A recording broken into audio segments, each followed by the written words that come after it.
Baik. Nanti kalau waktunya habis di-cut aja ya, dipotong aja supaya nanti enggak ini. Sisanya kita akan sambung di part yang kedua gitu ya. Baik, di kesempatan ini saya sekali lagi ucapkan terima kasih kepada panitia yang telah memberikan kesempatan untuk sharing ya terkait dengan aplikasi QGIS. Mungkin sebagian baru kenal pertama dengar, sebagian mungkin sudah sangat sering mendengar aplikasi QGIS ini ya. Nanti akan topiknya yang akan saya coba untuk cover pada kesempatan pagi ini, maaf sore ini ada 7 topik, mudah-mudahan bisa kelar, kalau enggak nanti sisanya akan kita sambung di part keduanya. Nanti ada overview, kemudian kita kenalan langsung dengan ininya, interface-nya, kemudian beberapa topik tambahan yang menjadi pengantar, mudah-mudahan bisa mengenalkan terkait dengan aplikasi QGIS ini. Baik, pertama kita ke overview. Ini layarnya udah di sana, udah ini ya? Udah ketangkep ya? Layar saya? Aman ya? Oke. Oke, langsung aja. Yang pertama kita kenalan dengan QGIS dulu deh. Apa itu GIS? Saya pikir semua udah tahu. GIS ini adalah kita ingin mengcapture, menyimpan ya, kemudian mengolah, manipulasi, kemudian menganalisis, sampai kemudian terakhir nanti setelah di manage kita sajikan semua data, segala macam data dalam bentuk data spasial. Data spasial artinya semua data yang kita simpan dalam format spasial ya. Format spasial artinya format yang berbasis pada tempat, yang umumnya kita nyatakan dengan koordinat ya. Koordinat yang paling umum sekali adalah latitude dan longitude. Jadi seperti itu. Jadi semua data, nanti bisa satu jenis data, bisa kumpulan data, atau bahkan data hasil analisis yang sudah kita manage sedemikian rupa untuk kita sajikan kepada pengguna atau user. Nah, sebenarnya banyak sekali aplikasi untuk mengolah data spasial ini ya, yang mungkin di teman-teman dinas pertambangan yang dulu pertama kali sering dipakai adalah MapInfo ya, MapInfo. Kemudian lahir kemudian adalah ArcGIS ya, ArcGIS. Cuman keduanya ini versi berbayar dan lumayan mahal kalau versi lisensinya. Maka kemudian sejak tahun 2002 atau 2003 kemudian beberapa kelompok orang membuat namanya QGIS. Nah, QGIS ini kalau tampilannya mirip-mirip dengan ArcGIS ya, ArcGIS. Cuman kalau ArcGIS bayar, QGIS ini free. Tapi jangan khawatir, meskipun free ini justru lebih powerful menurut saya. Menurut saya lebih powerful. Kenapa lebih powerful? Yang pertama, sama dengan ArcGIS, QGIS ini support untuk berbagai macam jenis data peta. Jadi mau yang bentuknya vektor kayak SHP yang keluaran Esri ya, atau kemudian tab keluarannya MapInfo dan seterusnya, itu bisa dibaca sama dia. Termasuk kemudian data raster kayak TIFF yang paling umum ya, GeoJSON dan seterusnya. Berbagai macam jenis peta itu bisa dibaca. Bahkan PDF yang terbaru, PDF pun jenis PDF bisa dibaca dengan baik. Langsung dibaca dengan baik oleh QGIS. Itu yang pertama. Yang kedua, dia free ya, gratis. Ini paling penting bagi kita jika kita tidak ada kendala masalah lisensi. Baik untuk keperluan pribadi, untuk keperluan riset, ataupun untuk keperluan komersil, itu nggak ada masalah. Yang jelas software sendiri free. Kemudian yang ketiga, dia multi-platform. Artinya si QGIS ini bisa kita install mau di Windows oke, ada disediakan, kemudian mau di yang main di Linux oke, atau di iOS juga nggak ada masalah gitu. Jadi bisa kita install di mana saja, udah disediakan ininya, versinya. Jadi bisa kita pakai multi-platform. Jadi apapun jenis OS yang kita pakai di laptop kita atau di komputer kita, ini nggak ada masalah. Bisa kita gunakan. Bahkan dia bisa dipakai QGIS ini bisa diinstal untuk yang desktop untuk keperluan laptop pribadi, atau bahkan dia yang superkomputer ya, itu bisa juga dimasukin ke dalam sana untuk dipakai. Kemudian yang paling nggak kalah penting adalah QGIS ini istimewa karena penggunanya sangat banyak dan terus berkembang sedunia dan sangat aktif. Dan kemudian dia menyediakan kesempatan bagi user untuk kemudian membuat mendevelop program turunan yang istilahnya kita sebut dengan plugin ya. Jadi boleh diberi kesempatan untuk membuat plugin, kemudian nanti kalau pluginnya oke bisa disimpan di repositorinya QGIS. Jadi logikanya kayak Linux ya, ada repository tempat kita nyimpan ininya, nyimpan segala macam aplikasi. Nah, kita sebagai user kalau ingin perlu apa gitu ya, tinggal pergi ke repositorinya, ngecek di plugin itu udah tersedia belum.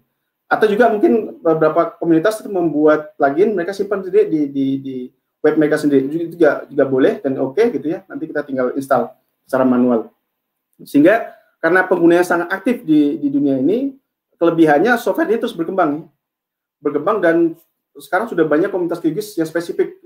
QGIS untuk remote sensing sudah ada, QGIS untuk kemudian keperluan hidrologi udah ada gitu ya. Sudah sangat spesifik dan udah banyak sekali plugin-plugin yang dibangun untuk mensupport program ini.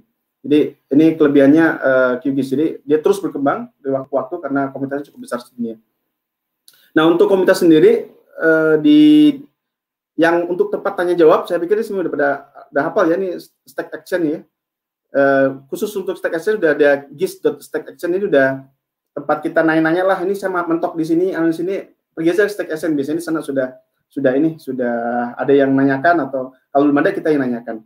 Kemudian ada komunitas Facebooknya juga sedunia, yang komunitas yang kedua ini Facebook sedunia, ada komunitas QGIS sedunia, bisa juga nanya-nanya di situ. Yang khusus Indonesia juga sudah ada ya, komunitas untuk Indonesia. Dan kemudian saya pribadi juga kemarin sudah membuat ini sharing lihat YouTube ya, untuk beberapa tips-tips untuk terkait dengan QGIS untuk pemula. Ini juga sudah ya, yang lain juga banyak ya, sangat banyak. Kalau kita ke YouTube itu udah banyak sekali yang buat. Nah, untuk instalasi dan download ini bisa langsung ke sini ya. Saya jelaskan sekilas saja. Nah, untuk versi terbaru sekarang udah versi berapa nih? 3.16 ya. Versi 3.16 yang terbaru, tetapi ini ada dua versi, ada versi yang terbaru ya, current version, ada yang long term repository atau LTR. Saran saya gunakan yang LTR saja, yang 3.10 ini, karena ini versi stabil. Kalau versi terbaru biasanya tentu lebih canggih karena terbaru, tetapi biasanya masih banyak bugs-nya biasanya ya. Masih perlu diuji coba. Kalau udah sekian lama stabil, baru nanti dia akan menetapkan dia sebagai versi stabil. Nah, untuk kita, saran saya sih lebih aman menggunakan versi stabil ya, supaya nggak ketemu dengan banyak bugs sih, banyak kendala gitu lah, kira-kira begitu. Itu untuk overview-nya saya pikir cukup, supaya waktunya efisien. Kemudian yang kedua, kita masuk ke interface-nya dulu. Nah, langsung aja kalau interface kali ya, saya bukakan aplikasinya. Nah, kalau kita pertama kali buka QGIS, tentu ini masih kosong ya, masih kosong. Jadi di sini, ini tampilan ininya, tampilan interface-nya untuk QGIS. Yang pertama ini nanti ada layar utama, saya buka aja. Oh ya, QGIS ini bekerja berdasarkan by project. Maksudnya gini, jadi kita menginisiasi sebuah project, nanti dalam project itu, nanti kita bisa memanggil berbagai macam jenis peta, kita gabungin di satu project. Jadi project kayak manajer gitu ya, yang kemudian menggabungkan berbagai macam peta yang kemudian kita panggil, baru kemudian kita mainkan atau kita olah, baru nanti kita sajikan. Jadi satu project itu di dalamnya bisa berdiri banyak sekali layar-layar atau peta-peta. Untuk pertama kali tentu kita buka project baru ya. Oke. Nah, ini timeline project baru, masih tengahnya layar kosong. Ini layar utamanya, tempat nanti kita melihat hasil ini atau layar sedang aktif atau peta sedang aktif yang kita miliki. Kemudian ini yang tengah, tempat kita mengolah. Yang sebelah kiri ini ada browser. Nah, browser ini adalah langsung terhubung dengan folder-folder kita ya, bisa kita panggil. Nanti contohnya saya langsung aja akses.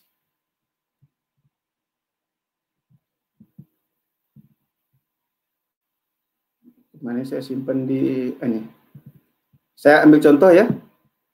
Nah, enaknya di folder ini dia bisa mengakses langsung file yang tersimpan dalam versi kompresi ya, kayak zip gitu atau rar. Itu bisa langsung dibaca, nggak perlu kita unzip atau unrar. Nggak masalah, langsung bisa kita baca di dalamnya. Saya ambil contoh ini, ambil peta Kota Bandung. Nanti contohnya di mana akan saya sampaikan di materi berikutnya. Yang jelas ini contohnya saya ambil Kota Bandung. Ya, ambil Kota Bandung. Saya ambil satu peta saja, contohnya peta ini. Oke, ini peta Kota Bandung. Nah, cara ini akses ini browser tempat kita kemudian mencari file itu nggak mesti dalam satu folder ya, tapi kalau kita bekerja dalam satu project, saran saya sebaiknya file-file yang dibutuhkan atau peta-peta yang dibutuhkan dikumpulin dalam satu folder. Tapi kalaupun nggak ada masalah ya. Kita bisa mengakses dari multi folder untuk kemudian kita gabungkan menjadi satu buah project ya, seperti itu. Nah, ini adalah browser tempat kita menyimpan atau mencari file yang kita butuhkan untuk project kita. Tentu file peta. Saya gabungin dengan SRTM-nya dah. Nah, Ini browser. Yang kedua, ini layar utama ya, layar utama. Ini browsernya, tempat kita mencari filenya. Yang ketiga ada ini urutan layer. Kalau teman-teman yang biasa main di aplikasi untuk editing gambar ya, apa tuh saya lupa namanya. Untuk editing gambar itu udah sangat paham ya. Di layer ini modelnya tumpukan-tumpukan. Jadi di tumpukan ini kemudian kita bisa mengatur siapa yang di atas, siapa yang di bawah. Yang jelas yang akan nampak oleh layar utama adalah yang posisinya di atas, ya. Nah di sini ini layer untuk menunjukkan peta apa saja yang sedang aktif di situ. Kemudian urutannya seperti apa. Bisa kita main-mainkan sih ya, naik turunkan gitu. Kalau kita sembunyikan si administrasi ini yang garisin di bawah, maka yang nggak akan kelihatan gitu. Kecuali kita kemudian bisa on off kan. Jadi kalau kita unklik gitu ya, atau klik itu, maka layar tersebut akan aktif atau tidak aktif. Maksudnya akan terlihat atau tidak terlihat. Ini saya balik aja dulu. Oke, ini saya kenalkan dulu. Ini layar untuk menunjukkan peta apa saja yang sedang aktif, sedang kita gunakan. Yang keempat ya. Ini layar utama, ini browser, ini layer untuk melihat siapa yang sedang aktif atau map apa saja yang sedang kita aktif gunakan. Kemudian yang keempatnya adalah processing toolbox. Ya, nah di sini di processing toolbox inilah kemudian semacam kayak peralatan-peralatan yang bisa kita gunakan untuk memanipulasi data peta yang kita miliki di layar utama ini, ya. Jadi macam-macam di sini. Ada yang terkait dengan raster, ada yang terkait dengan vektor. Nanti akan saya jelaskan apa itu raster dan vektor di berikutnya. Kira-kira seperti itu. Nah, jadi urutan tadi project, buka project dulu, baru inisiasi project, kemudian panggil ini ya, file-filenya di browser ya. Kemudian lihat siapa sih sedang kita gunakan. Nah, yang nggak kalah penting ketika kita menginisiasi project adalah terkait dengan CRS ya. Bentar. Ini udah. Oh ya, input data tadi, input data. Sekalian deh kalau gitu. Nah, untuk menginput data, tadi bisa menggunakan cara langsung di drag ya, di klik langsung drag, seperti yang saya lakukan barusan, atau input data secara manual bisa juga dilakukan dengan cara klik di layer. Kemudian di situ bisa kita buat layer baru ya. Jadi kita bekerja di QGIS itu berdasarkan layer-layer, lapisan-lapisan begitu ya. Nah sekarang lapisan mana yang sedang kita edit atau kita aktif. Kalau kita mau buat baru, maka cukup layer, create layer. Nah, create layer nanti ada berbagai macam jenis. Ada mau buat vektor pakai shape model new shape layer ini, atau kita mau buat yang spatial light ya, model ini adalah intinya kita buat layer baru yang mau kita edit di situ, atau kita manggil layer yang sudah ada. Add layer ya, bisa berbentuk vektor, bisa bentuk raster, bisa bentuk mesh dan seterusnya ya.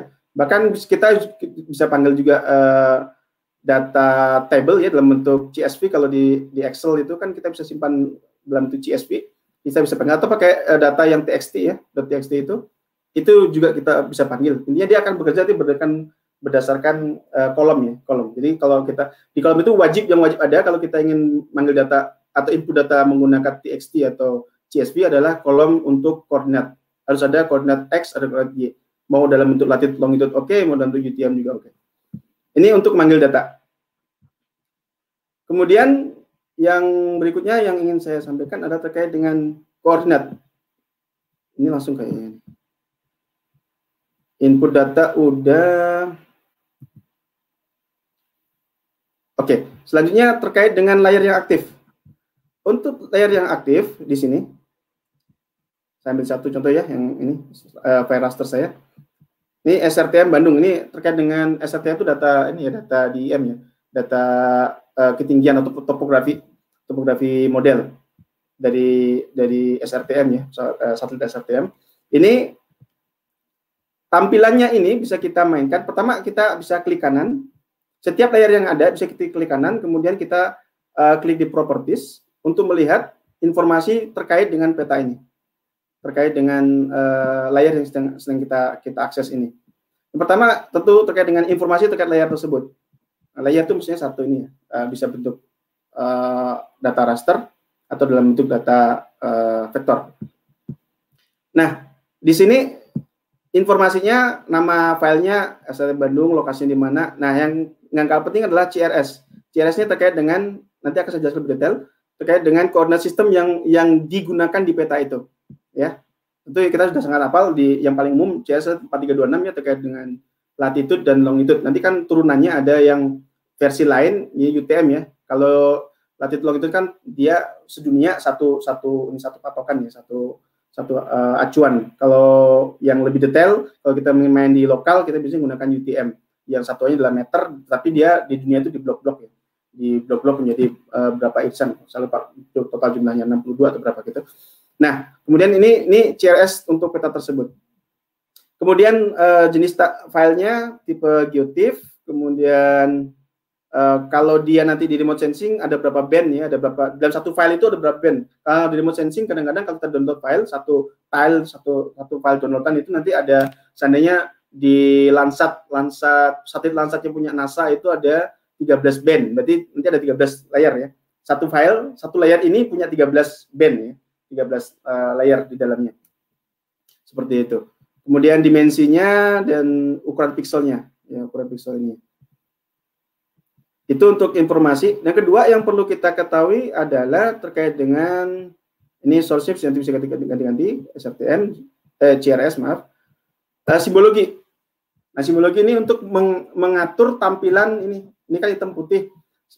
Saya ingin warna-warni, boleh kita atur. Ini aslinya ini warnanya, ya sebarannya ini. Nilai minimum maksimumnya ada di sini di informasi tadi.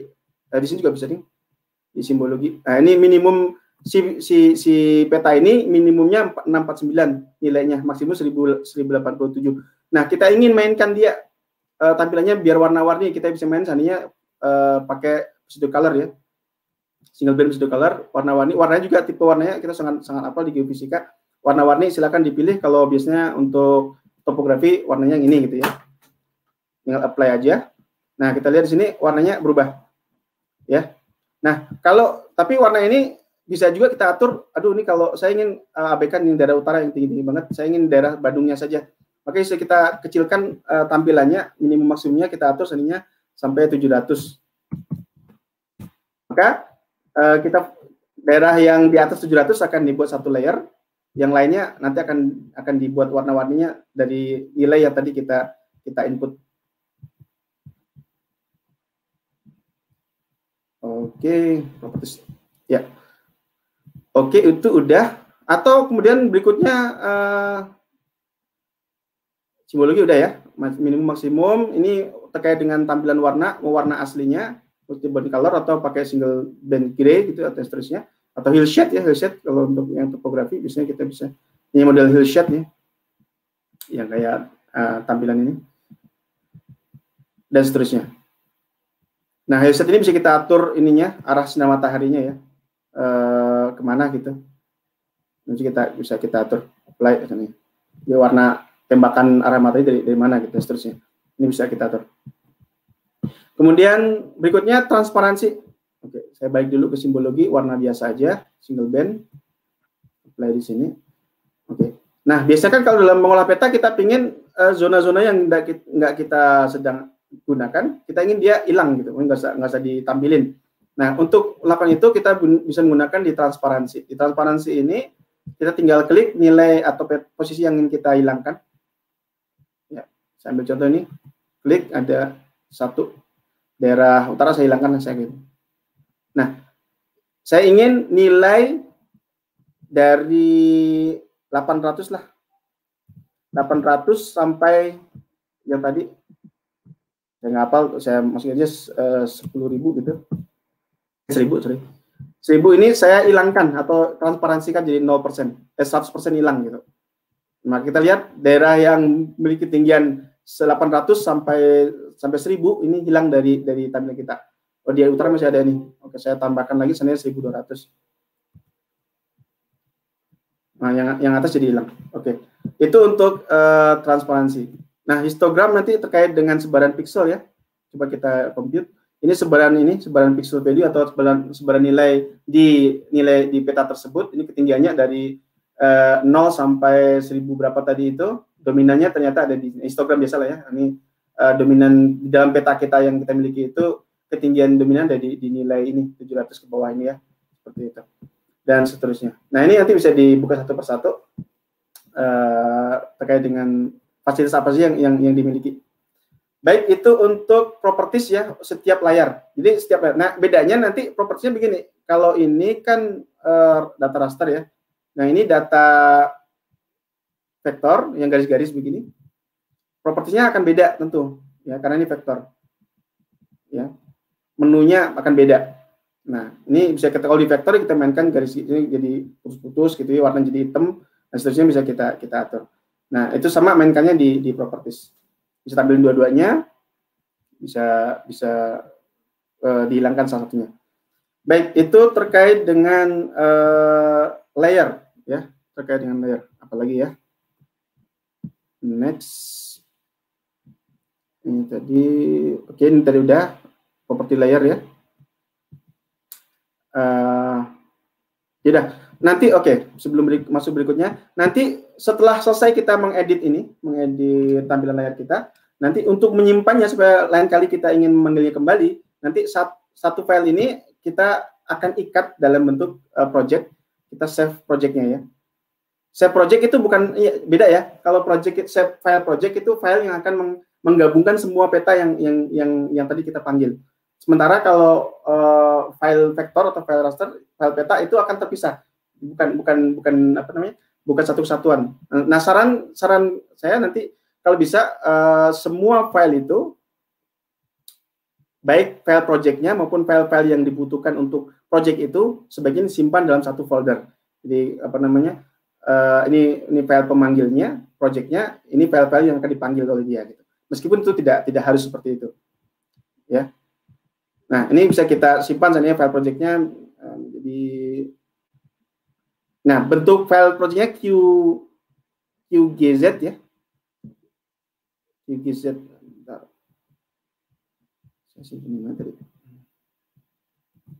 Oke, saya kasih nama proyeknya Bandung lah. Nah, ini proyeknya saya simpan nama file ini ya, di sini ya, di kelihatan sini. Ini folder saya, ini file project pemanggilnya, dan ini peta-peta yang akan saya gunakan untuk proyek ini. Nah, kalau nanti petanya ada yang, kenapa harus dijadikan satu folder? Supaya nanti kalau kita project yang ingin kita share ke teman-teman kita atau ke rekan-rekan kita, kita cukup share satu folder ini, maka otomatis semua yang terkait dengan project itu, file-file yang terkait project itu akan otomatis tercopy juga. Nah, kalau kita kemudian seandainya file-file ini berada di lokasi folder yang berbeda, ketika kita share dengan teman kita, file pemanggilnya, manajemennya ada di sini, si projectnya ada di situ, tetapi file-file yang dibutuhkan project itu nanti bakal missing, hilang ya. Harusnya ada tapi nggak ada gitu. Itu kenapa saran saya sebaiknya semua file itu berada dalam satu folder ya, supaya nanti kalau kita mau sharing ke teman-teman yang lain atau ke rekan yang lainnya, file itu tetap tercopy semuanya. Oke, next, udah apa lagi? Oke, masuk ke berikutnya terkait dengan coordinate system CRS. Jadi CRS itu logik. Kenapa kita dalam pemetaan perlu memahami CRS? CRS ini kira-kira begini. Awalnya bumi itu kan dalam bentuk spherical ya, atau geoid di situ. Nah, kita ingin yang spherical ini ditampilkan dalam bentuk satu lembar kertas. Jadi kayak sambilan satu plan itu satu buah kertas gitu. Ya tentu itu perlu strategi ya. Nah, strategi itu disebut dengan CRS, Coordinate System Reference. Jadi di Coordinate System Reference ini kita ingin merepresentasikan lokasi di atas muka bumi yang awalnya bentuk geoid seperti ini menjadi sebuah tampilan dalam bentuk satu lembar kertas. Otomatis konsekuensinya adalah kita memerlukan acuan ya, disebut dengan koordinat ini ya, acuan. Yang kemudian kedua, tentu nanti mau tidak mau dan suka tidak suka, otomatis resikonya akan ada daerah yang terlihat tidak seperti aslinya. Contohnya peta ya. Di peta yang kita miliki itu si Rusia itu kelihatan gede banget. Negara itu kayaknya gede banget di dalam peta itu. Padahal sebenarnya dalam aslinya nggak segede itu. Nah, itu ada risiko dari CRS ya. Risiko dari proyeksi. Jadi proyeksi yang awalnya dalam bentuk bulat bola begitu diproyeksikan ke dalam bentuk lembaran ini bentuk CRS. Nah, CRS ini adalah terkait dengan cara merepresentasikan lokasi di muka bumi ini menjadi dalam bentuk satu lembaran itu. Dalam satu lembaran itu, maka orang kemudian membuat yang disebut dengan CRS. Nah, CRS ini macam-macam. Yang paling umum yang sering digunakan adalah latitude dan longitude. Ini yang paling umum. Ini satu acuan sedunia ya, di Greenwich sebagai 0 lintangnya dan Khatulistiwa sebagai 0 Greenwich sebagai 0 bujurnya. Kebalik ya. Latitude, longitude. Greenwich sebagai 0 longitude-nya dan ekuator sebagai 0 latitude-nya. Nih kodenya 4326 ya, kodenya. Nah, kemudian UTM kita tahu ada banyak zone. Nah, setiap zone nanti punya kode masing-masing. Kita lihat di sini. CRS yang di cara mengatur CRS di QGIS itu ada di pojok kanan bawah ya, di sini. Di pojok kanan bawah. Diklik saja. Nah, saran saya sebaiknya antara CRS project kita dengan CRS file-file yang akan kita gunakan sebaiknya di setting dalam satu CRS. Kita bisa convert jadi satu peta itu bisa kita convert dalam bentuk latitude longitude bisa dalam UTM. Nah, saran saya itu sebaiknya dibuat satu semua. Kenapa? Nanti kadang-kadang terkait dengan pengolahan data peta, kadang-kadang ada pemrograman tertentu yang dia itu tidak, jadi dia kadang-kadang tidak mau dioperasikan kalau dia tidak satu CRS yang sama. Bentar, itu tidak bisa dioperasikan kalau dia tidak satu CRS. Meskipun kadang-kadang ada beberapa program yang nggak ada masalah. Jadi di dalam tools yang kita miliki itu ya, ada yang dia meminta harus satu CRS yang sama. Tapi yang lainnya kadang-kadang nggak perlu, bisa. Tapi saran saya untuk keamanan sebaiknya CRS coordinate system yang digunakan di project kita dengan coordinate system di semua file yang akan kita gunakan itu dalam satu format CRS sehingga tidak bermasalah berikutnya. Nah, CRS ini macam-macam. Yang paling general yang ini 4326 ya, ini mengcover semua sedunia. Dan kemudian untuk Bandung saya nggak tahu, mungkin ada di zona berapa itu UTM-nya di Bandung, 40N gitu kalau nggak salah ya. Kita lihat ya sananya. Nah, ini bisa kita lihat di ini untuk lihat posisi CRS. Kalau UTM ya yang sering kita gunakan untuk proyek lapangan itu yang UTM itu lihat di gambar di bawah sini 49N. Oh, kayaknya enggak, Bandung pasti S ya, sebagai selatan. 48S mungkin. Saya nggak tahu ini Bandung masuk ke sini atau masuk sebelahnya. Bisa lihat di sini ya, bisa lihat di sini. Jadi pengaturan di situ. Kalau kita mau setting ke UTM ya, kalau mau setting UTM. Oke, persoalan ini saya biarkan ke UTM. Ini nama ininya ya, nama ini ya, nama CRS-nya, WG contohnya 41 ini. Yang WG84 UTM zone 37 sana ya. Ini kode ininya, kode EPSG-nya. Oke, sekarang saya sedang menggunakan EPSG 4326 untuk CRS standar latitude dan longitude. Jadi ini yang sedunia ya, yang sedunia. Oke. Itu untuk CRS. Jadi ini wajib kita setting di awal, dan setiap kali nanti kita manggil peta baru yang belum ada CRS-nya, sebaiknya kita setting di CRS tersebut. Oke. Kemudian di sini juga sebenarnya kita bisa untuk sebagai acuan di QGIS ini, dia bisa juga manggil peta yang sifatnya online ya, peta yang disediakan oleh pihak penyedia peta. Ini contohnya di saya sudah punya beberapa buah peta online yang terkoneksi ke laptop saya. Jadi tapi harus online ya. Yang paling sering untuk vektor itu adalah OpenStreetMap. Ini udah sangat-sangat familiar. Panggil saja dia. Ini kita letakkan di bawah. Jadi ini untuk memandu kita kalau kita sedang lost gitu ya. Ini saya kerja di mana, daerah mana, zona mana. Kita bisa menggunakan bantuan peta online ya, penyedia peta web penyedia peta online yang bisa kita panggil. Ini yang versi OpenStreetMap ya. Nah, kita letakkan di bawah untuk melihat oke, apakah benar saya bekerja di Bandung gitu ya. Nah, ternyata benar gitu. Untuk memastikan bahwa kita berada di CRS yang tepat dan menempatkan peta kita di lokasi yang tepat. Ini bisa kita gunakan bantuan OpenStreetMap. Atau kalau kita kerja di zona yang lebih gede, ingin melihat zona ketinggian dan seterusnya, kita bisa menggunakan Google satelit ya, yang bagus ya. Versi Google. Saya letakkan di bawah. Oke. Okay. Kita zoom ke situ. Ya, ini ya. Ini Bandungnya, ini yang versi Google Satelit ya. Ada banyak ya, banyak medianya. Jadi nanti kita tinggal pilih, dan pengatur warnanya juga macam-macam ya. Ini yang standar Google. Ini standarnya, bawahnya ada standar OpenStreetMap ya. Dan data di sini nanti bisa kita akses. Kalau kita butuh data jalanan di Kota Bandung, itu jalan tempat makan di Kota Bandung, itu ada di OpenStreetMap dan bisa kita download datanya. Oke, saya nonaktifkan dulu. Nah, tapi karena ini petanya online, maka untuk mengaksesnya kita wajib dalam posisi online. Kalau nggak akan kebuka. Untuk yang data ini, penyedia web online, penyedia peta online. Oke. Next, selanjutnya apa lagi nih? Oke, kita masuk ke vektor dan raster. Jenis apa sih bedanya vektor dan raster? Kita berangkat dari vektor dulu. Vektor. Nah, vektor itu adalah data yang direpresentasikan bisa dalam bentuk titik ya, bisa dalam bentuk line garis-garis, bisa dalam bentuk poligon. Ya, titik yang kiri ini, kemudian line yang tengah ini, atau dalam bentuk poligon. Misalnya ini titik untuk menunjukkan lokasi-lokasi apa, tempat makan, tempat ibadah, lokasi-lokasi wisata gitu ya. Kemudian line ini bisa menunjukkan jaringan sungai, jaringan jalan gitu ya.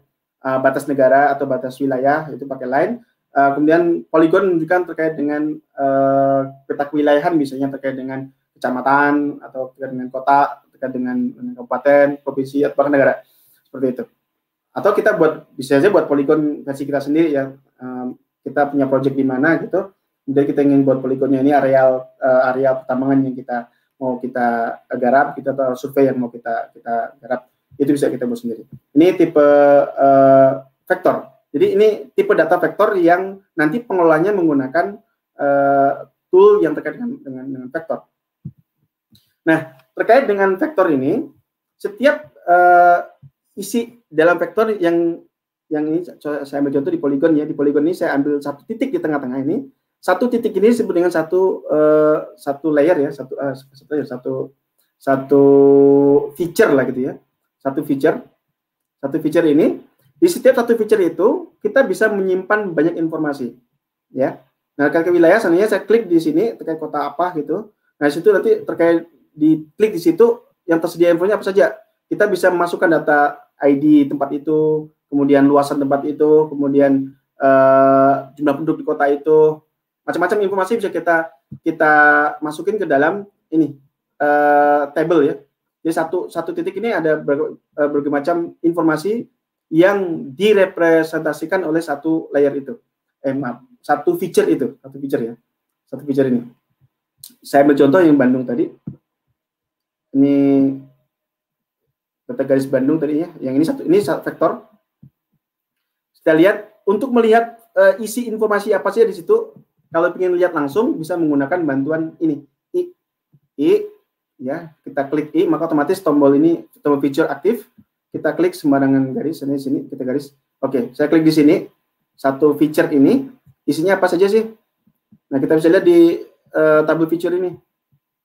Yang info yang dimiliki si garis itu apa saja? Ini ada apa? Kode-kodenya ini. Kelas 10 lokasi remark dan seterusnya ya. Ini kayaknya diambil dari OpenStreetMap ya, data ini. Dan seterusnya. Jadi satu klik ini bisa kita, setiap feature ini beda-beda ya. Beda-beda ini. Ini satu feature.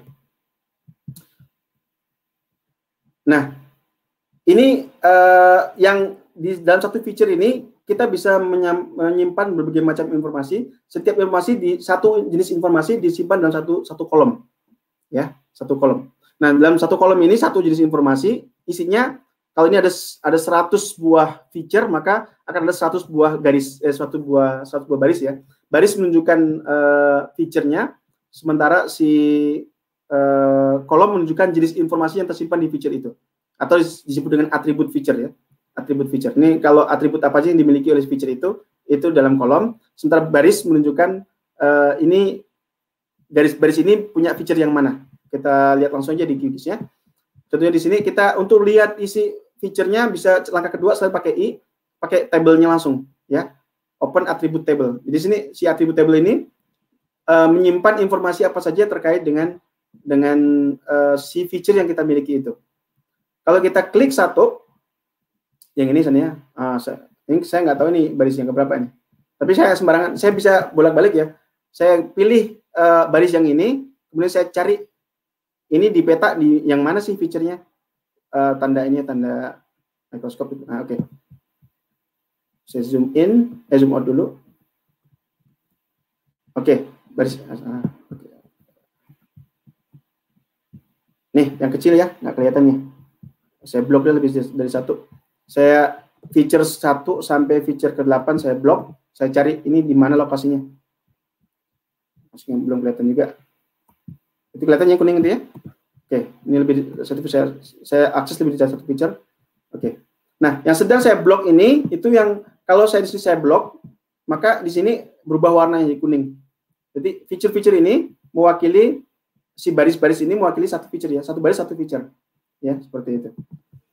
Ini terkait dengan feature. Jadi ada feature, ada atribut feature yang kanan ya. Ini atribut feature. Dan baris-baris menunjukkan urutan feature yang keberapa.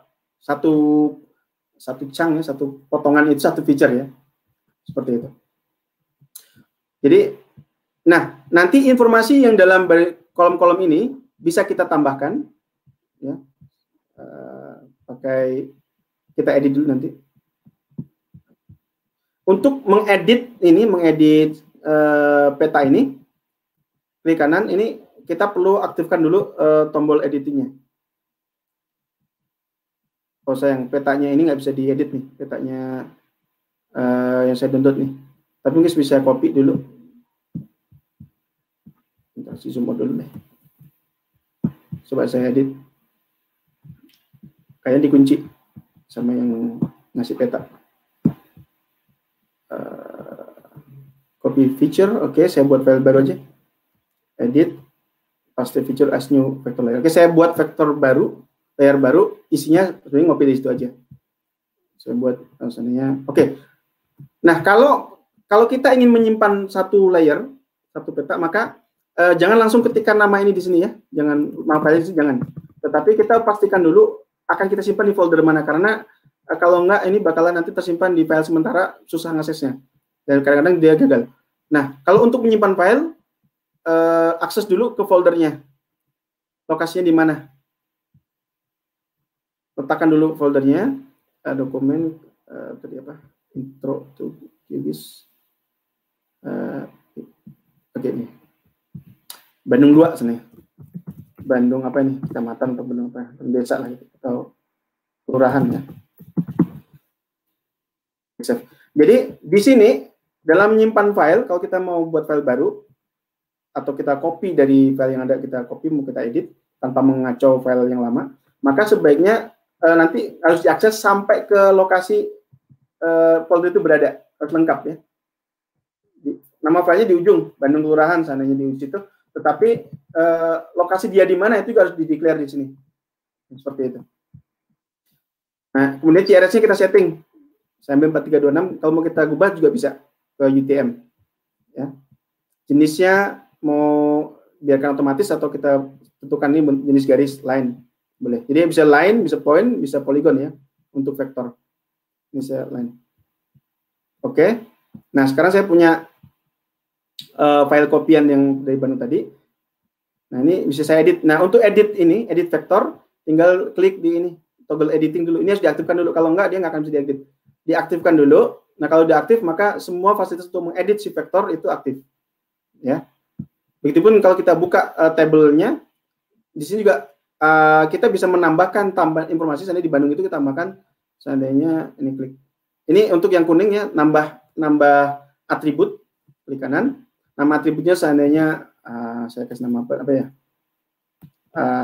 ID atau apalah gitu ya. Atau jumlah mahasiswa yang ada di situ gitu.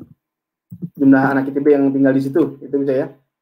Jumlah mahasiswa yang tinggal di, tapi nggak kepanjangan, atau mahasiswa aja deh yang ada di situ. Jenisnya mau jenis karena kita bicara jumlah orang maka pasti integer ya.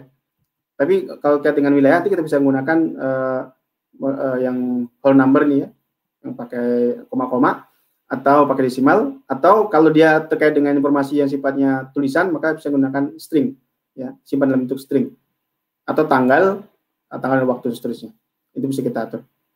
Saya dalam sini gunakan whole number karena integer aja, karena ini terkait dengan jumlah mahasiswa. Nah, panjang datanya saya setting standarnya 10 ya. Nah, sekarang saya punya masih kosong di ujung sana. Oke, di paling ujung. Nih, ada apa namanya?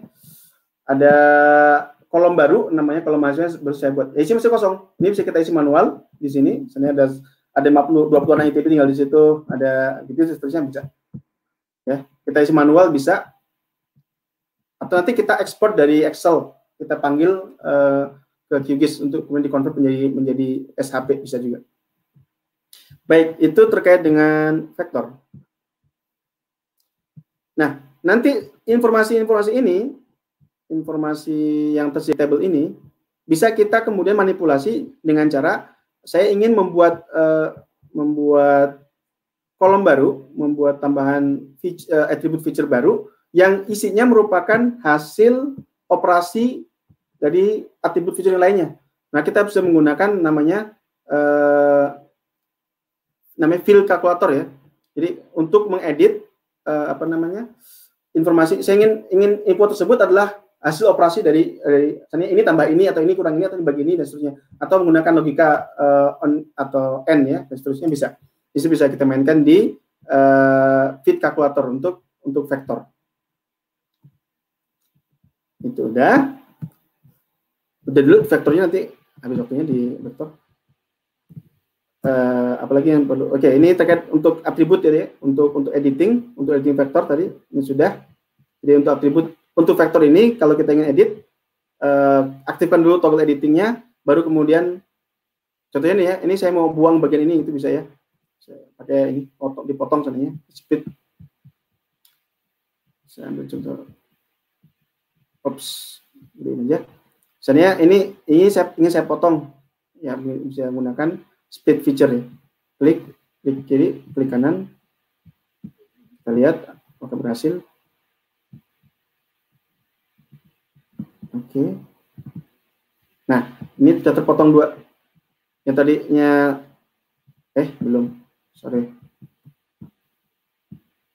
Speed feature, klik. Datang ke situ.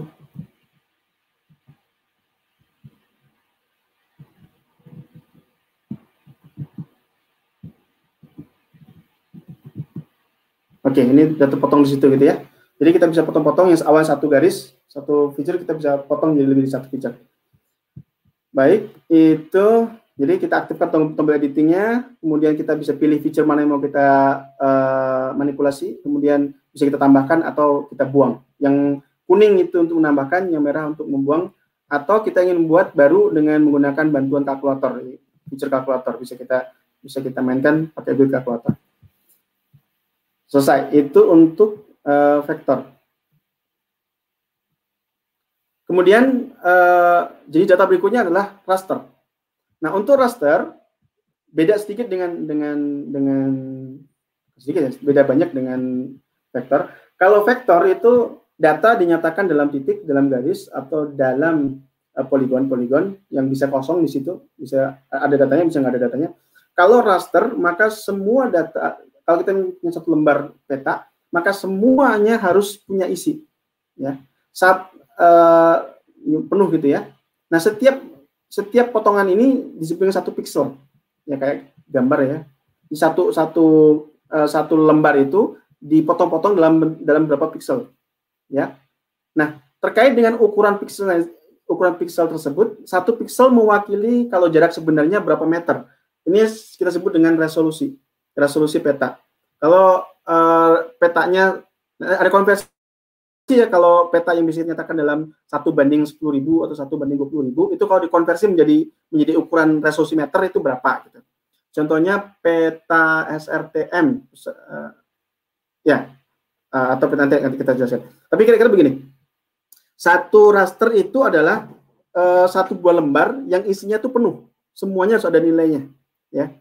Nilainya bisa berubah. Nah, nilainya dalam raster selalu bisa dinyatakan dalam bentuk angka. Kalau vektor kita bisa nyatakan dalam bentuk tulisan, dalam bentuk teks ya, atau dalam bentuk angka. Angkanya juga bisa pilih pecahan atau bilangan bulat. Tapi kalau raster enggak. Raster itu semuanya dinyatakan dalam bentuk angka. Ya, satu lembar cetakan angka. Nah, kalau di situ nggak ada datanya, maka tetap diberi nilai none atau kosong ya. None atau angka. Itu pilihan cuma itu. Tetapi dalam raster semuanya, satu blok yang kita miliki itu semuanya wajib ada nilainya. Nah, biasanya raster ini digunakan untuk merepresentasikan terkait dengan peta penggunaan lahan, ya, land use classification. Bisa juga peta distribusi temperatur permukaan, land surface temperatur ya, LST yang bisa kita download dari satelit ya. Kemudian bisa juga merepresentasikan DEM ya, digital level yang kita tadi miliki, peta ketinggian wilayah atau peta topografi yang bisa diolah di satelit juga. Kemudian bisa peta data satelit ya. Data satelit mau yang punyanya ISA, Sentinel atau punyanya NASA, Landsat, MODIS dan seterusnya itu semuanya dinyatakan dalam bentuk imagery, raster ya, raster. Saya ambil contoh. Ini cara kita menampilkan raster. Raster bisa yang hanya satu lapis, namanya single band ya, yang kayak begini. Ini single band yang nilainya sudah kita setting punya kelas-kelas gitu ya. Contohnya adalah peta penggunaan lahan. Misalnya hijau tua merepresentasikan hutan, kemudian hijau muda merepresentasikan lahan pertanian, coklat merepresentasikan misalnya lahan kosong gitu ya, bare soil, kuning merepresentasikan agriculture gitu, biru merepresentasikan sungai. Itu peta tematik raster yang merepresentasikan nilai value-nya sudah dalam bentuk cluster-cluster ya, dalam bentuk kelas-kelas gitu. Nah, ini nilainya bisa kita atur atau kita berikan. Yang kedua, peta asli. Misalnya dari foto satelit ya. Kalau foto satelit aslinya begini, nilainya 0 sampai 1 seandainya. Ini nilai 0 sampai 1 direpresentasikan dalam bentuk nilai yang continue ya. Ini real, nilainya real, nilai asli. Saya 1,01, 1,0. Ini asli kalau download dari satelit bisa begini. Tapi single band. Nah, bisa juga gabungan dari beberapa dalam satu file peta yang kita miliki itu ada seandainya di Landsat itu ada 13 band. Nah, kita mau ingin tampilkan foto permukaan itu dari 3 band, band 3, band 4, band 5 digabungin satu. Nah, kalau ingin lihat warna aslinya, true color seandainya, itu letakkan band satunya 3, contohnya ya, band 2-nya 4, band 3-nya di 5, band 5 di 3 gitu ya, maka kita kan gini, RGB ya, kalau di tampilan pengolahan data gambar, red, green, blue ya, RGB. Nah, di RGB itu kemudian di satelit NASA, si Landsat itu, yang merepresentasikan sensor warna merah itu yang mana? Band merah, sensor nomor 3. Band warna hijau, sensor nomor 4. Band warna biru, misalnya RGB ya, blue ya, itu nomor 5. Nah, kalau kita susun di peta kita kemudian red diletakkan di band R, kemudian peta band 3 letakkan di R, band 4 letakkan di green, band 5 letakkan di blue, maka kita akan punya tampilan peta warna-warni multicolor tapi true color, warna aslinya. Ya, warna aslinya. Tetapi kalau kita balik urutannya ya, atau itu bukan bandnya dia sebenarnya, atau kita baliklah red dikasih 5, kemudian lapisan itu ya layarnya itu kita balik-balik, kita akan punya tampilan warna yang berbeda yang disebut dengan false color ya, warna bukan sebenarnya, kira-kira begitu. Jadi ada warna asli true color, ada false color, tapi intinya warna itu satu lembar itu merupakan gabungan dari lebih dari satu band ya, minimal kalau di multiband bisa 2 band bisa, atau standarnya 3 band ya, 3 lapis ya untuk red, green dan blue. Ini untuk raster. Jadi raster ini intinya utuh semuanya ada nilainya, diwakili dengan pixel-pixel. Setiap pixel itu mewakili satu lokasi entity wilayah di kita. Semakin kecil ukuran Gini, semakin besar nilai pixelnya, artinya dia semakin sempit wilayah diwakilinya, maka kita menyatakan peta tersebut resolusi tinggi. Ya, contohnya peta topografi yang dikeluarkan oleh Batnas, Demnas ya, Demnas kalau kalian pernah akses, di Demnas itu mengeluarkan peta topografi, peta digital elevation model yang resolusinya itu 8 meter. Berarti satu kotak pixel, kalau kita zoom di sini ya, saya main, oke, ini jangan lupa di save dulu tadi, kalau setelahnya SRTM Bandung. Nah, kalau kita zoom di SRTM Bandung itu, maka setiap nilai itu diwakili oleh satu buah kotak. Mungkin di sini kelihatan, yang kontras ini ya. Saya cari yang kontras dulu. Nilainya, simbologinya saya mainkan supaya bisa nggak terlalu jauh nilainya, 1700. Oke, saya cari yang kontrasnya tinggi. Oke, di sini. Nah, kalau kita perhatikan, ini raster ini adalah gabungan di kotak-kotak ini. Nah, satu kotak ini satu resolusi. Nah, di Demnas, Digital Elevation Model keluaran Indonesia itu, resolusi 8 meter. Berarti satu kotak ini mewakili satu luasan 8 meter kali 8 meter di ini ya. Ini kalau ini berapa nih? Di SRTM 30 maksudnya ya.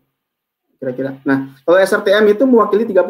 Ini kelihatan di petanya ya, 30. Satu kotak itu mewakili 30 kali 30. Berarti itu resolusi untuk SRTM peta SRTM. Nah, kalau punyanya Demnas itu 8 meter. Berarti satu kotak itu mewakili 8 meter kalau 8 meter. Lebih detail, lebih teliti, tapi resikonya juga apanya lebih gede. Ya, apanya lebih gede. Nah, untuk melihatnya bisa menggunakan ini pengukur jarak. Pengukur jarak di measure line ya di sini.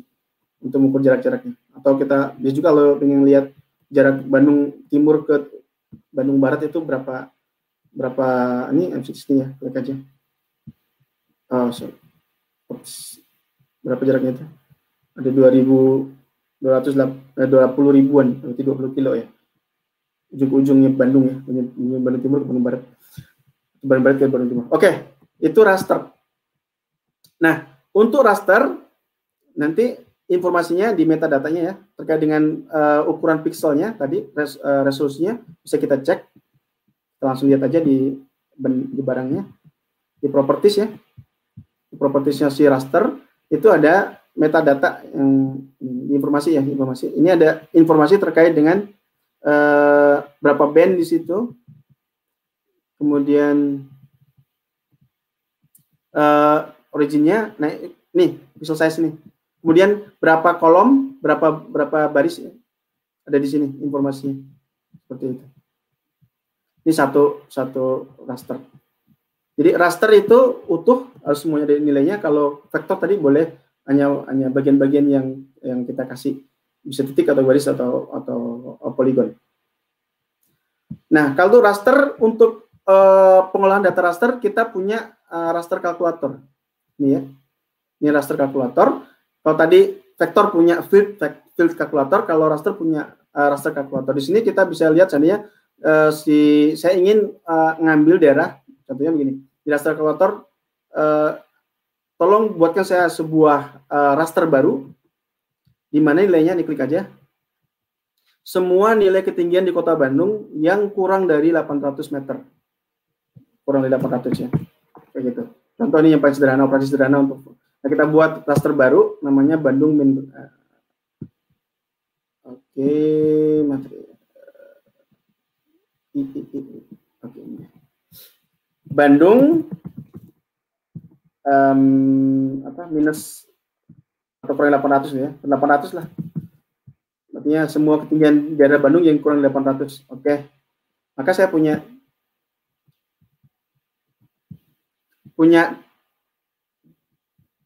tadi bener. Oh ya, sorry. Ini hanya outputnya hanya yes atau no, artinya 0 atau 1 ya. 1 0 itu tidak memenuhi, atau saya ubah warnanya biar enak lihatnya. Dibalik. Dibuat cuma 2 kelas. Yes dengan no doang. Oke. Berarti ini adalah zona yang di bawah 800 semuanya. Yang atas ini zona yang di atas ini semua zona di bawah 800, yang merah itu zona yang di atas 800. Tapi nilai cuma di raster baru ini nilai cuma 0 atau 1. Lebih kompleks lagi, bisa kita kalikan kalikan dengan ketinggian aslinya, itu bisa juga. Dan seterusnya. Ini untuk operasi raster. Kemudian berikutnya terkait dengan download data spasial, di mana kita bisa mendapatkan data-data yang tadi saya gunakan atau secara umum. Ini ada beberapa link untuk download data secara free ya, secara cuma-cuma. Yang paling gampang tadi OpenStreetMap. Ini bisa kita klik aja linknya. Ini OpenStreetMap menyediakan data terkait dengan kewilayahan sedunia. Ya, bisa kita zoom in, zoom out. Ini bisa. Nah, ini data-data ini langsung bisa kita akses ke QGIS kita, dan kita langsung bisa ambil data-datanya secara langsung menggunakan plugin. Nanti apa itu plugin akan dijelaskan di materi berikutnya. Tapi intinya data-data di OpenStreetMap bisa langsung kita panggil, kita lihat, terus kita download secara otomatis langsung di QGIS-nya. Saya ambil contoh seandainya untuk OpenStreetMap ya. Saya punya pluginnya untuk manggil dia. Ini, atau saya panggil di vektor, ini quick OSM ya. Contohnya saya ingin data apa? Data administrasi wilayah atau benderi ya. Benderi. Kemudian nilainya administratif. Saya ketik sana Jakarta. Datanya. Lengkap nggak datanya di sini? Kadang-kadang lengkap, kadang nggak lengkap. Tapi intinya bisa kita langsung panggil. Atau kalau dia terlalu berat, terlalu kebanyakan datanya, biasanya dia akan gagal, dia minta dikecilkan ininya. Disempitkan pencariannya. Oke, sambil nunggu dia download data dari Jakarta, untuk Jakarta, kita lihatkan dulu. Yang kedua yang bisa kita akses juga untuk Indonesia, ini ada portal web Tanah Air ya, tanaair.indonesia.go.id. Ini bisa juga kita download berbagai macam peta per wilayah sananya. Kita download di situ. Ini semua yang free, tapi di sini daftar dulu ya.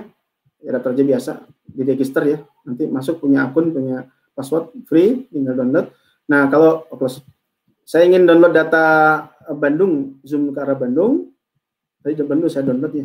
Kita download di sini tuh. Saya ingin download yang lainnya, tetangganya Bandung, Cimahi sananya, Bandung Baratnya. Nah, klik kanan. Oke. Klik kanan, nanti tinggal kita download. Ini ada file 25K, saya nggak tahu maksudnya apa. Tapi kita download, ketika akan dikasih satu zip, isinya lengkap, terkait informasi di kota tersebut. Ya, dari portal tanaair.indonesia.go.id. Berikutnya, untuk anak geofisika kan perlu data geologi ya. Bentar. Berikutnya raster. Untuk raster. Ini banyak vektor ya isinya. Ini rasternya di sini. Di Demnas. Demnas ini ada menyediakan dua file DEM, peta topografi Indonesia, dan peta batimetri. Peta topografi lumayan tinggi ya resolusinya, 8x8 meter. Peta batimetri agak kasar, 180 x 180 meter. Udah buka belum nih? Belum ya? Oke. Copy aja.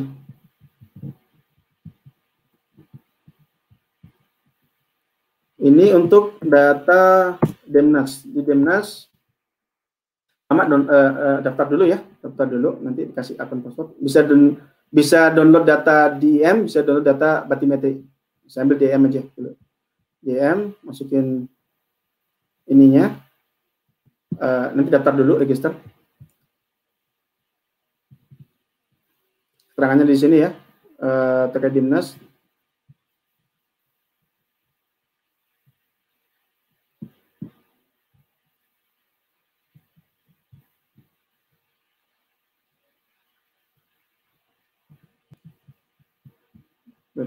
Ini Jakarta udah keluar, udah selesai 120%. Oke. Yang Jakarta tadi, oke. Aduh, gede banget. Apa nih? Yang dari OSM Jakarta tadi, kenapa dia masuk Jawa juga?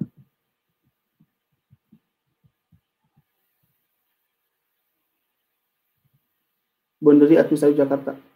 Tentu ya, di situ ya. kita panggil OpenStreetMap dulu. Waduh, se-Indonesia kena semuanya. Nggak akurat.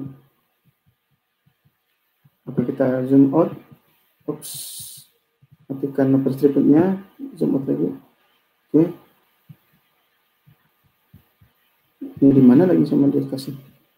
Oke, itu nanti kita untuk OSM ya. Harus lebih spesifik kayaknya perintahnya. Ini info apaan?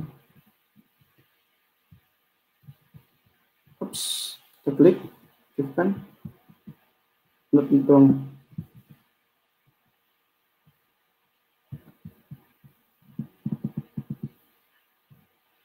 Oke, nggak jelas. Abaikan dulu. Kita ke sini dulu. Oke, nah ini untuk peta DEM se-Indonesia, peta elevasi permukaan ya, peta topografi se-Indonesia. Tinggal dicari aja untuk Bandung, di mana lokasinya. Nanti tinggal klik kanan, download gitu ya. Oke, Jawa Barat. Nah, Bandung berarti di sini nih, kotakin satu lembar ini. Klik kanan, ini lokasinya. Tinggal di download. Ini Demnas. Tapi lumayan gede filenya, satu lembar ini 42,4 MB, lumayan gede. Ya, maka cukup download yang kita butuhkan saja. Itu untuk peta batimetri dan peta DEM ada di sini semua di tides.big.go.id ya. Nah, untuk selanjutnya kita juga bisa peta geologi. Ini ada buatan anak mama namanya mahasiswa mana kemarin. Buat ini, buat share peta geologis Indonesia juga bisa ditonton juga.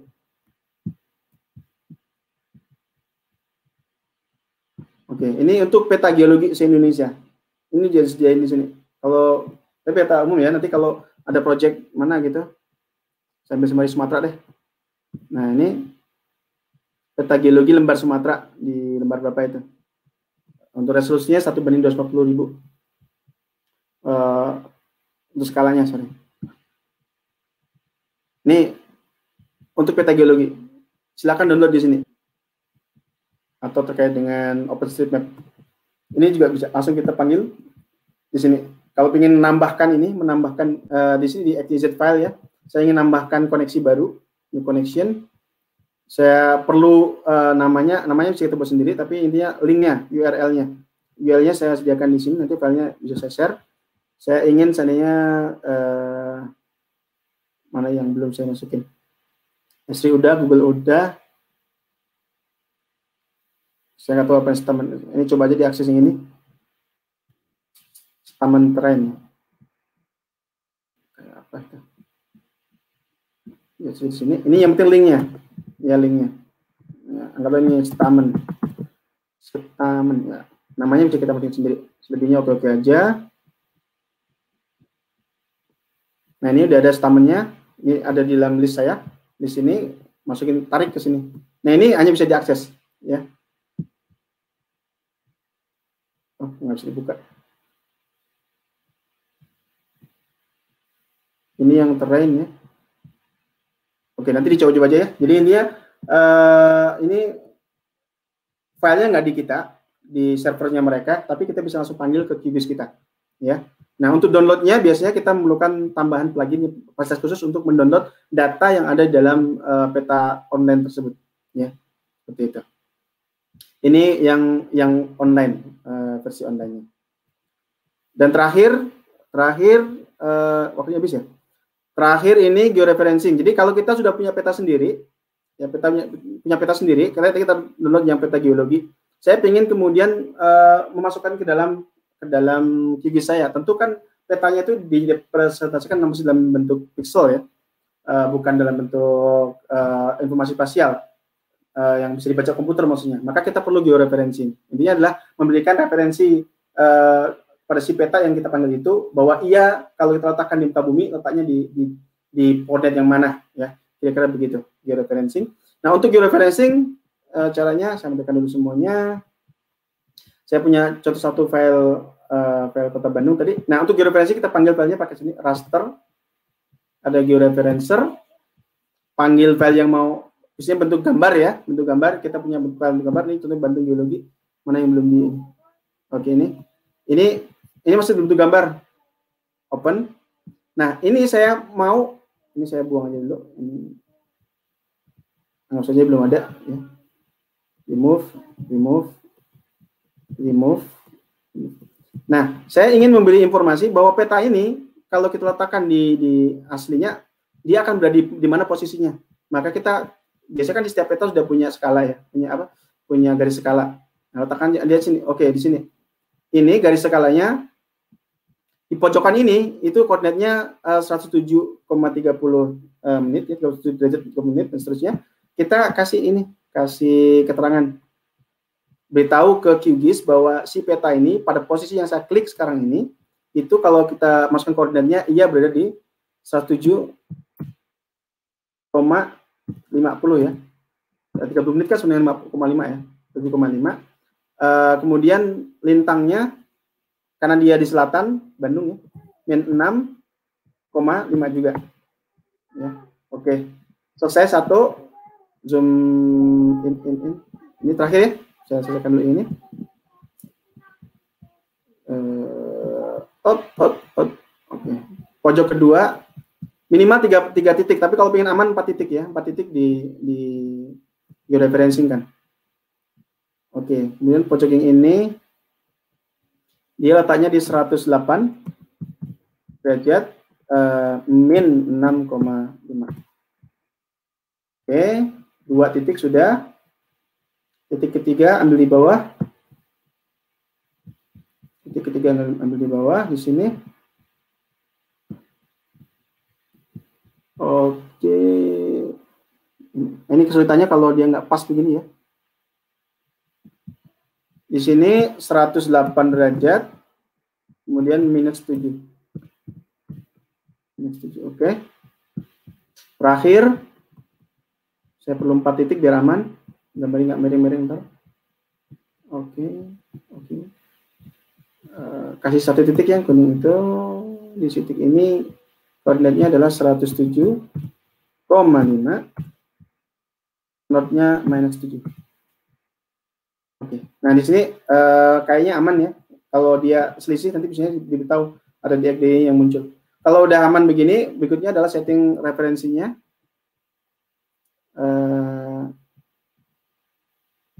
Konfigurasi referensi ya, atau langsung ini. Oke, di sini.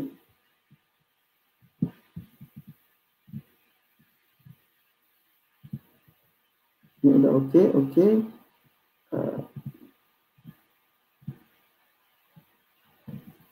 Masukin training aja kan ini. Udah oke. Please transformasi tipe transformasi. Oke, di sini. Transformasi settingnya, ini nama outputnya bisa kita ganti, edit gitu ya. Ingat, dalam menyimpan file selalu lokasinya disebutkan ya. Kalau menyimpan ini file baru. Kemudian tipe transformasinya linear, bla bla. Kemudian CRS-nya ini menggunakan latitude longitude 4326. Selebihnya oke kan aja. Terakhir simpan, kalau udah selesai di load di QGIS. Oke, run. Selesai, tutup, maka kita sudah punya nanti save.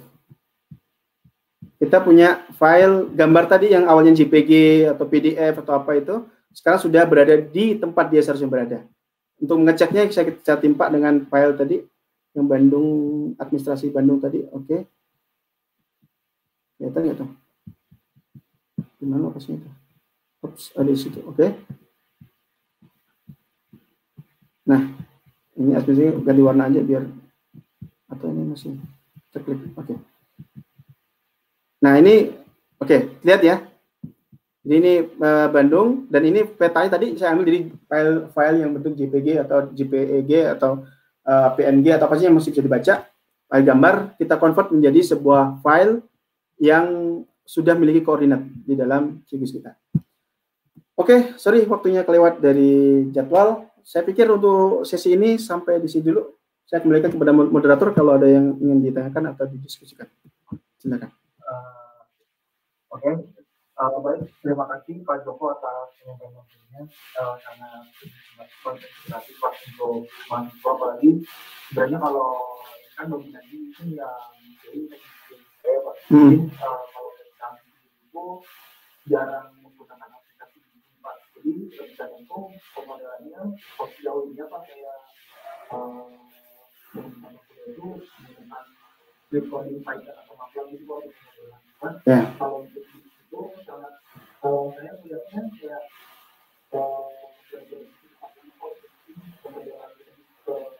koordinasi ya.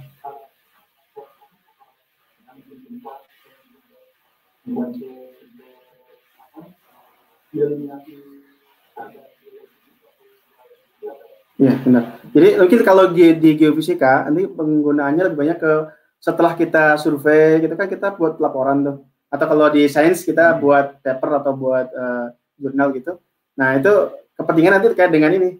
Bagaimana kita menampilkan data-data yang sudah kita kerjain tadi, mau model atau data survei beneran ke lapangan, itu kita sajikan kepada user, kan biasanya dalam bentuk peta-peta begitu. Nah, ini itu fungsi geofisika di situ mainnya. Biasanya di situ. Ya, Pak. Mungkin saya mau izin juga Pak, untuk record sama PowerPoint itu boleh di-share? Ya, bisa. Nanti saya share filenya. Atau saya sekarang juga boleh. Bentar, gimana saya share? Saya stop dulu kali ya. Berhenti presentasikan. Share file. Papan tulis.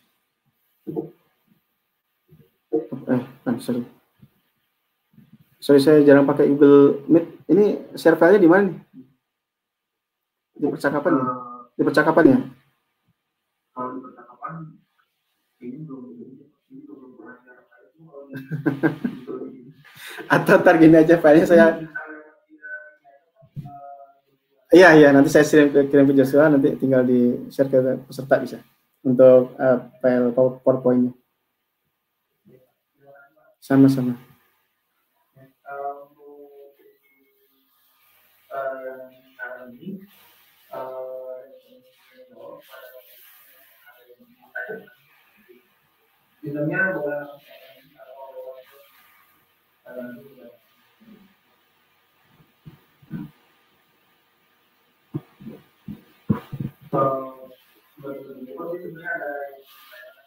Silakan.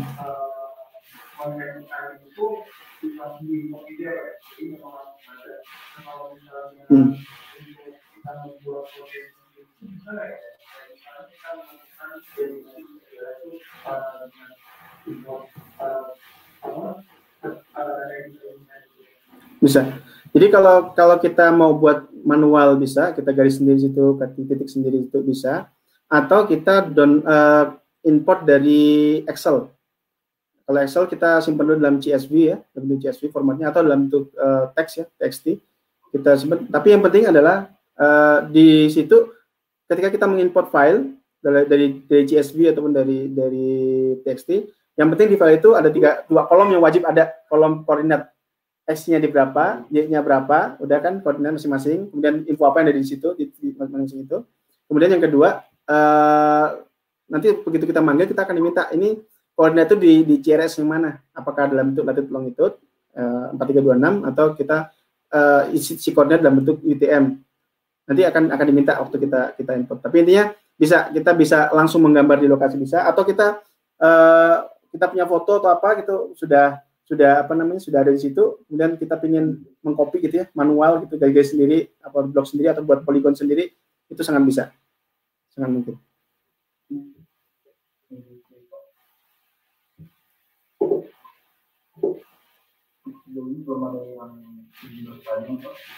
Oke. Berapa kalau saya mau nanya juga Pak, karena kan kalau dari saya pribadi yang menggunakan kalau fitur yang bisa diberikan di situ, kalau misalnya secara video itu bisa mengenai selain data. Oke. Kalau terkait dengan ke arah geofisika, ini software bukan kayak Python atau kayak R atau kayak MATLAB. Dia bukan untuk modelkan sesuatu gitu ya, tetapi dia lebih kepada mengolah data peta yang sudah ada dan menampilkan yang sudah ada. Intinya seperti itu. Nah, kalau ke geofisika lebih banyak mainnya nanti di pasca survei. Atau sebelum survei juga bisa sebenarnya kita tentukan untuk area yang mau kita survei di mana. Misalnya kita mau survei seismik atau survei geofisika geolistrik sana ya. Kita dapat data nih di gunung A gitu ya, atau di bukit A atau di mana gitu ya. Nah, kita bisa tentukan di situ. Kita bisa gambar lokasi di situ, kita kemudian dapatkan informasi awal terkait dengan kontur permukaan pakai data di IM tadi kan. Kita build data di IM, kita lihat nih konturnya kayak apa gitu. Terus nanti kita bisa mendesain dari situ survei geofisika kalau geolistrik ya, lainnya mau kita bentangkan dari mana ke mana. Kita lihat dulu ini kan di IM-nya, topografinya lah. Ya topografinya ini kayak apa topografinya. Kalau saya bentangkan begini ke sini, kira-kira enak mudah nggak ngambil datanya gitu. Itu sebelum kita turun ke lapangan, sebelum kita survei. Kita bisa menggunakan bantuan informasi ini untuk kemudian memetakan, mendesain survei yang akan dilakukan. Nah, pasca survei, setelah kita selesai, kita kemudian ingin buat laporan. Nah, kalau kita laporan geofisika, kalau project ya, itu bukan cuma sekedar ini kalau geolistrik ini lapisannya di sini, kemudian bukan itu doang. Kita harus mendeskripsikan juga lokasinya kayak apa, kemudian line yang kita bentangkan itu di mana posisinya kalau di peta. Kan gitu. Kalau saya seismik untuk minyak sebenarnya. Saya ini bentangan lainnya saya dari Jakarta ke Bandung misalnya. Bentangan segini. Itu kan kita harus gambarkan, itu lihat mana bentangannya. Nah, itu kan bisa kita tampilkan ini petanya, kita bisa combine dengan data peta online tadi kayak apa namanya? Yang punyanya OpenStreetMap, tampilkan, terus saya ini gambarkan peta line yang saya gunakan untuk seismik saya ini dari sini ke sini, dari sini begitu. Nah, itu kan nanti di pasca survei ya, untuk laporan itu sangat penting, baik untuk keperluan saintifik, untuk keperluan paper ataupun untuk keperluan project. Itu sangat penting karena mau tidak mau kan kita harus menampilkan semudah mungkin bagi user hasil survei kita itu, kita tampilkan peta lokasi survei kita. Ini lokasi kami, bentangannya begini, desainnya begini, kemudian output masing-masing lokasi itu kayak gini gitu. Kayak gitu ya. Atau kalau di geolistrik masing-masing line tuh outputnya line ini, outputnya kayak gini. Itu kan gambaran gimana bentangannya dan di mana dia di muka bumi itu berada, itu bisa kita tampilkan dengan menggunakan bantuan QGIS. Jadi parahnya bisa, paskanya juga bisa.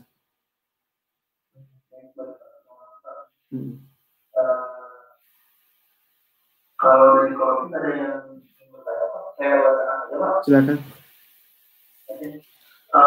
Dari Tatiana nanti, Assalamualaikum Pak, izin bertanya, untuk sebuah peta yang memiliki warna yang sudah ada pada peta asli, kemudian kita ingin mengkopi warna sesuai dengan peta aslinya, peta yang sudah kita buat, begitu bagaimana ya Pak? Oke, jadi sebenarnya, Waalaikumsalam warahmatullahi wabarakatuh. Sebenarnya kalau kita mendigitasi peta nanti, itu peta yang kita panggil kalau JPEG gitu ya, peta gambar JPEG gitu. Itu sebenarnya mau tidak mau kalau kita panggil ke digital, warna-warni itu akan ditampilkan dalam bentuk angka, ya. Saya ambil satu band satu lapis saja, satu band satu lapis ya. Kalau 2 band 2 lapis, 3 band 3 lapis. Satu band aja itu intinya kalau gambar yang bisa kita miliki itu kan sebuah gambar yang rentangnya 0 sampai 2. Itu standar untuk ini warna 244 ya. 0 sampai 244 kan warna gradien warna yang kita miliki standar itu yang 8 bit. Ya, 0 sampai 244 kan gitu ya. Intinya seperti itu. Nah, kalau di QGIS itu mau bentang berapapun bisa, mau rentang berapapun bisa gitu. Nah, kalau ingin sama warnanya dengan yang standar, biasanya setiap peta itu mereka sudah punya semacam style sendiri. Kalau peta di IM itu di sini ya, kita lihat sini. Saya share ulang ini saya.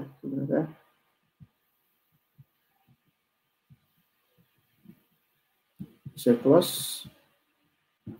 Nah, peta di IM itu biasanya mereka sudah punya warna khusus, standar khusus ya untuk ketinggian, untuk dari Bandung satu Bandung. Nah, pengaturan warna bisa kita mainkan sendiri atau kita ikut standar warna yang ini yang dipakai di komunitas itu. Contoh yang warna ini untuk peta ketinggian permukaan. Itu defaultnya biasanya umumnya kalau peta diem dinyatakan dalam bentuk warna-warni ya. Viridis ya nama ininya, Viridis. Tapi kalau kita ingin ubah-ubah juga bisa. Nah, kita ikut saja standar diem pakai Viridis. Udah kita pakai Viridis. Setting ini selesai. Masa ketinggiannya itu pasti tergantung peta kita masing-masing, kan lokasinya beda-beda, bisa 0 sampai sekian, bahkan kalau di batimetri bisa minus sampai berapa gitu ya, kayak gitu. Tapi jenis warnanya biasanya setiap komunitas itu sudah punya punya standar kebiasaan ya.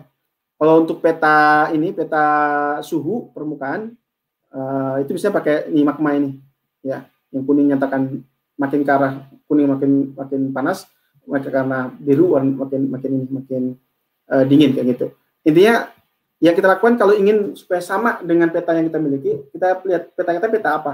Ya. Kalau peta ketinggian permukaan topografi, standar pakai Viridis, ikut saja pakai itu. Kalau petanya peta suhu permukaan, pakai magma, ikut seperti itu.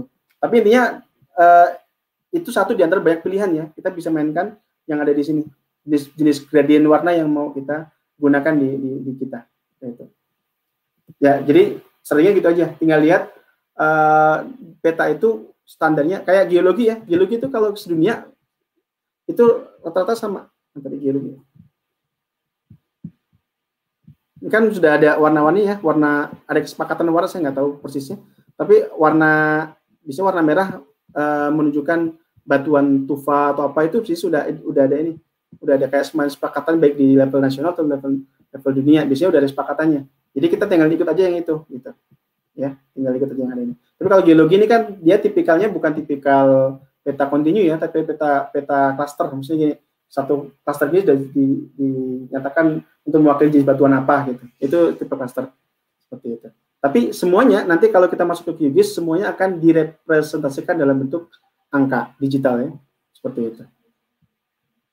Baik, itu. Mudah-mudahan bisa menjawab. Apakah saya baru atau tidak cukup?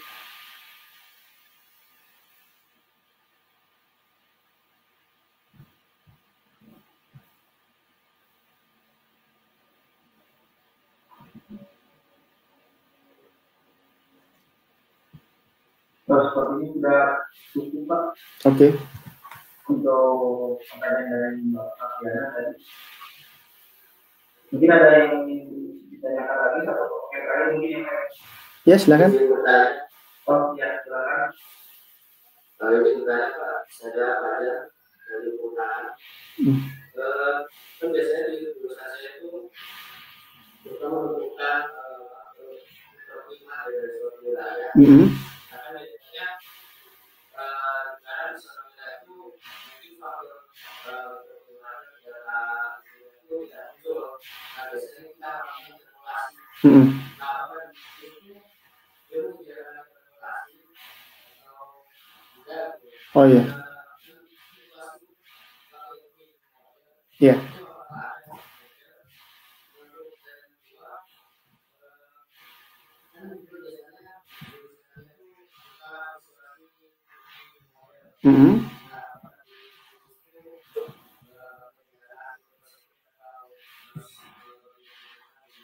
Ya. Oke, untuk interpolasi tentu ada ya, karena itu kan bagian dari standar pemetaan.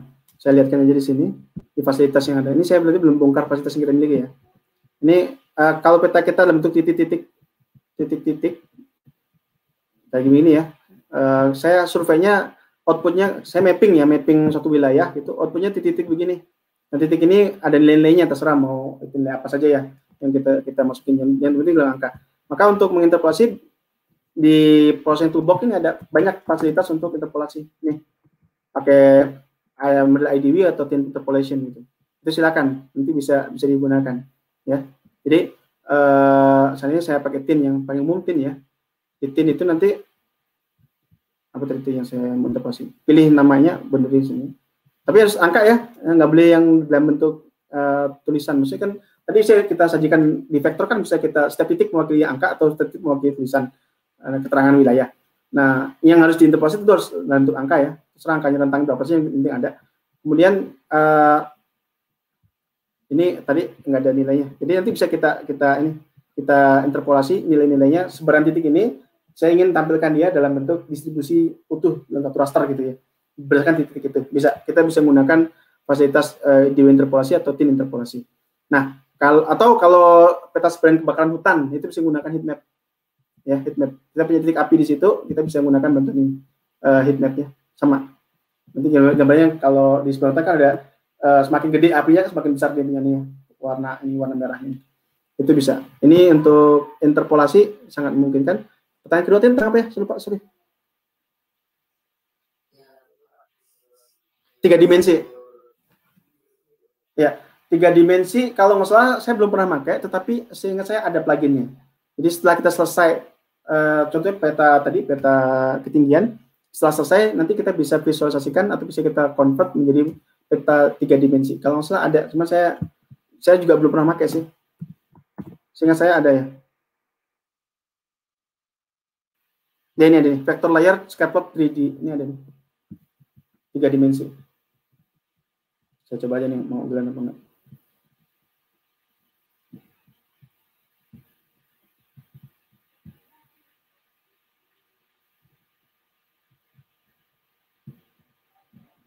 Jalan apa enggak ini.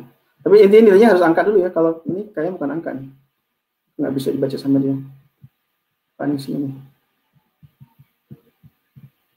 Oh ya, sorry, ini bukan angka, jadi nggak bisa di view 3 dimensi. Tapi bisa 3 dimensi, ada cari di sini di toolbox-nya, cari aja 3D gitu ya.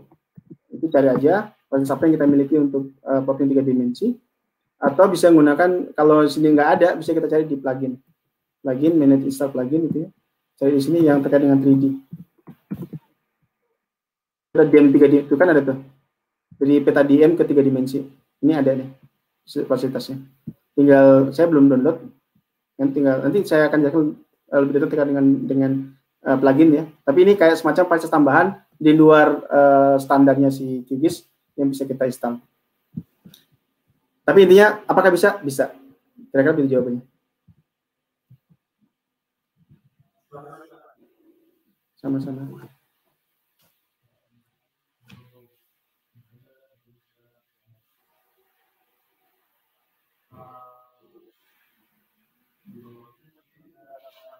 Oke.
Sip.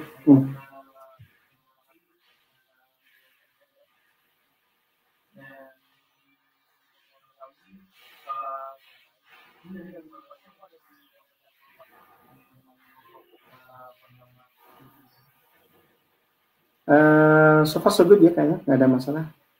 Tapi intinya nanti ini ada recordnya. Nggak tahu saya ada nge-record di StreamYard, nggak tahu nanti kalau ada record juga, nanti saya coba edit dulu, saya upload juga nanti di YouTube. Dan untuk nanti link YouTube-nya dengan materinya akan saya kirim via Yosua ya. Untuk ini.